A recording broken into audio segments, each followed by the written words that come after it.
ఏపీలో రాజకీయాలు ఆసక్తికరంగా మారుతున్నాయి. ఏడాది పాలన పూర్తి చేసుకున్న కూటమి పార్టీలు వైసీపీని లక్ష్యంగా చేసుకుంటున్నాయి. కూటమి ప్రభుత్వంపైన ఊహించని వ్యతిరేకత ఉందనేది మాజీ సీఎం జగన్ అంచనా.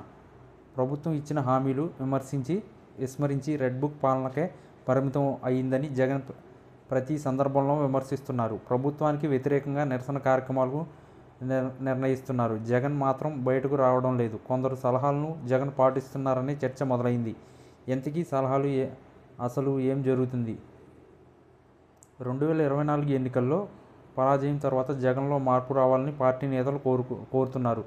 జగన్ సైతం తాను అధికారంలో ఉన్న సమయంలో పార్టీ కార్యకర్తలను పట్టించుకోలేదని, ఈసారి ప్రత్యేక ప్రాధాన్యత ఉంటుందని హామీ ఇస్తున్నారు.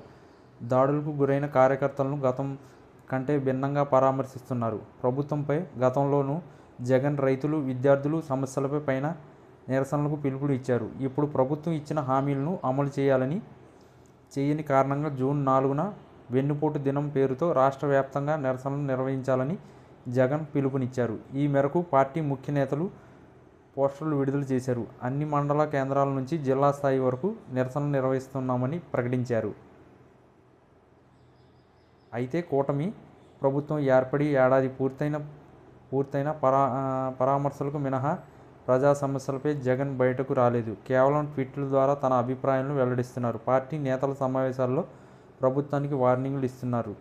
సంక్రాంతి నుంచే జిల్లాల పర్యటనలు, కార్యకర్తల సమావేశాలు ఉంటాయని గతంలో ప్రకటించారు. ఇప్పటి వరకు అవి ఎప్పుడు మొదలవుతాయనేది స్పష్టత లేదు.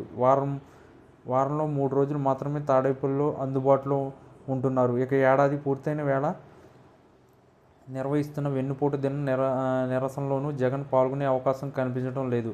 అసలు జగన్ బయటకు వచ్చి రాష్ట్రంలో ఏ ప్రాంతంలో అయినా భారీ ధర్నా నిర్వహించాల్సిన అవసరం ఉందని పార్టీ నేతలే అంగీకరిస్తున్నారు. దీని ద్వారా పార్టీలో కొత్త జోష్ రావడంతో పాటుగా ప్రభుత్వంపైన ఒత్తిడి పెరుగుతుందని విశ్లేషణ చేస్తున్నారు. జగన్ మాత్రం ఇంకా సమయం ఉందనే ధోరణితోనే వ్యవహరిస్తున్నారు. 2014-19 కాలంలో ప్రతిపక్ష నేతగా జగన్ ఎంత దూకుడుగా వ్యవహరించినది పార్టీ నేతలు గుర్తు చేస్తున్నారు. అనేక అంశాలపైన జగన్ దీక్షలు, ధర్నాల్లో పాల్గొన్నారు. ప్రజలతో మమేకమై కార్యక్రమాలు నిర్వహించారు. ముఖ్యమంత్రి అయిన తర్వాత జగన్ నేరుగా జనంతో కలిసే అవకాశం విస్మరించారు. పార్టీ కేడర్కు అవకాశం ఇవ్వలేదు.